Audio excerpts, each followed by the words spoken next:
I'm sure you've heard a lot of the horror stories that have come out of the coronavirus pandemic at this point. Stories of Asian Americans being assaulted or verbally abused for being Asian or merely looking Asian. We have stories of people hoarding supplies, of grocery stores being empty and preventing members of our elderly population from getting the necessary goods and resources to survive. We have people deliberately coughing on food products in a grocery store out of spite, I guess. People have been talking about how the coronavirus is bringing out the worst in humanity. This line of argument in many ways depicts the United States and the world at large as experiencing like a Hunger Games scenario where it's every person for themselves, every locality, society, and nation for itself. People are scrambling to seize control of this situation. We see restrictive measures being imposed upon us. Money is being injected into the economy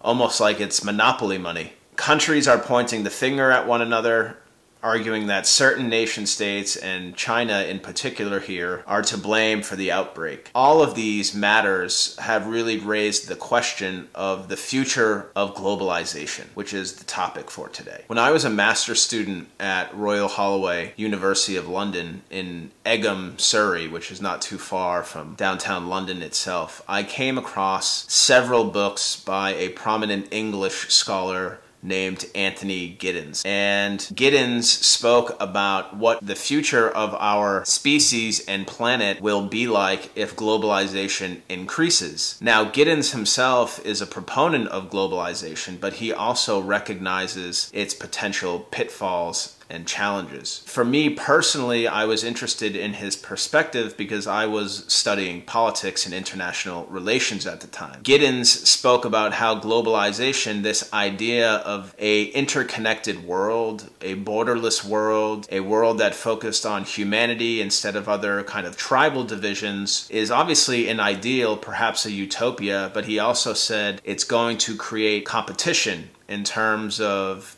pride, in terms of resources, in terms of power. Giddens literally defined in 1990 globalization as the intensification of worldwide social relations, which linked distinct localities in such a way that local happenings are shaped by events occurring many miles away and vice versa.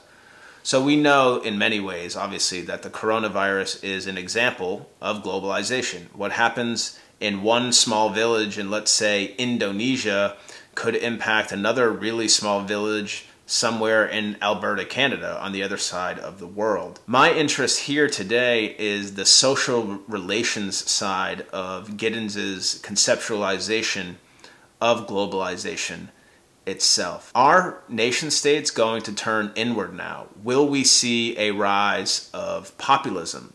And will we see a rise of nationalism that is infused with ethnocentrism, or this idea that certain ethnic groups in a given country have more, let's say, ownership, or should have more ownership over the workings of a state? A question that keeps coming up in this campaign year is, what is going on around here, and have we seen anything like this before? You have an uprising against the political establishment, you have enduring economic anger and anxiety, and you have a rise of nationalism and a desire to pull back from international entanglements. Well, in fact, we have seen this before, as I write in my Capital Journal column this week. Go back to the 1930s and all those same elements were there. Then the root cause was continuing anxiety and anger over the Great Depression and its after effects, much as what we're seeing now has many of its root causes in the recession, the Great Recession of 2007, 2008, and the financial collapse of 2008. And some of the consequences politically are the same as well. You had in the 1930s a rise of populism, the Huey Longs of the world, and some extremes on both sides of the equation. Father Coughlin on the right, And Upton Sinclair, a real socialist who was the Democratic nominee for governor of California in 1934. So you're seeing echoes of that in Donald Trump and Bernie Sanders today, and also in Europe, where obviously the British just decided to vote to withdraw from the European Union, a kind of bring everybody back home sentiment that you saw in Europe and in Britain in particular in the 1930s as well. Now, this isn't to say that we're going to have the same cataclysmic outcome as we did in the 1930s. Obviously, the rise of fascism in Europe and ultimately World War II were the outcomes then. We're not seeing anything like that yet. But I do think the lesson is a different one, but it's equally important, which is that establishment mainstream politicians have to take these sentiments seriously. They're not to be dismissed. The anger and the anxiety are real. The causes are legitimate in many cases. And even if the responses are somewhat exaggerated, they're real and have to be taken seriously and have to be taken into account. I think Franklin Roosevelt kind of showed that a mainstream politician could absorb some of that anger and anxiety and channel it in a more positive direction. That's the challenge that mainstream politicians, including Hillary Clinton, face today. It has been faced before, and it was in the 1930s. Many critics are blaming the coronavirus epidemic on globalization itself, not necessarily the nation states that have failed to contain it. Critics are also saying that the only way to prevent more outbreaks of an epidemic like coronavirus is to, quote, de-globalize the world, which in other words is like building walls, restricting immigration, reducing trade, essentially turning inwards, being more isolated. So in other words, some are saying that isolationism is the way forward. Others are saying cooperation, social harmony, interfaith bridge building, and inter-ethnic and interracial dialogue is what is needed for a sustainable and peaceful future. Nevertheless, we have politicians like our own president,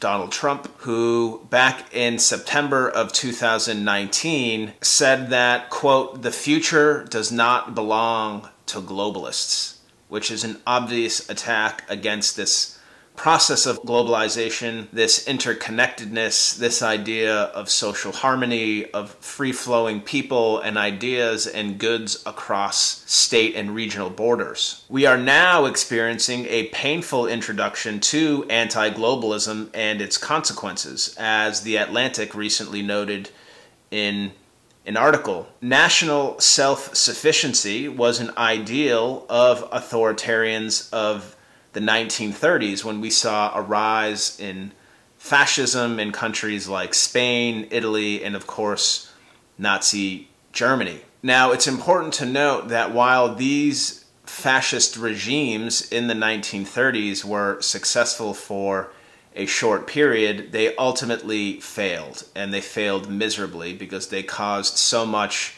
destruction in terms of loss of life and property. The coronavirus pandemic perhaps is proving once again that border guards, travel restrictions, turning inward, enhancing populist rhetoric, increasing nationalist narratives are futile protections against the happenings of globalization. But what will happen post-coronavirus?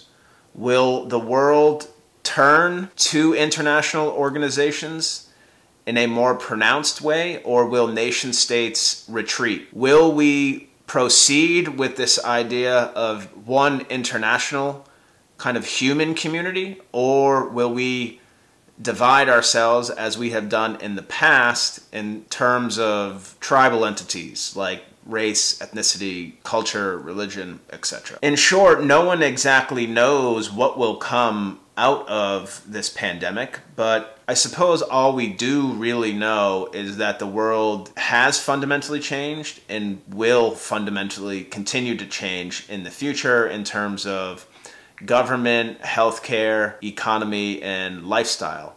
The question is, what will all of these entities actually look like? What do you think of this conceptualization? Do you think the coronavirus requires a rethink of globalization as you currently understand it? And another question for you to consider, will the coronavirus amplify populist and national voices in the political realm? And what are the consequences of this potential development on interracial and ethnic relations in the United States and beyond? So there you have it. There are your questions. exploring this relationship between nationalism and globalization. Which of these political philosophies will come out on top? We will find out in the future, but in the meantime, I'm looking forward to receiving your answers. Thank you all. Take care. Stay safe. Until next time.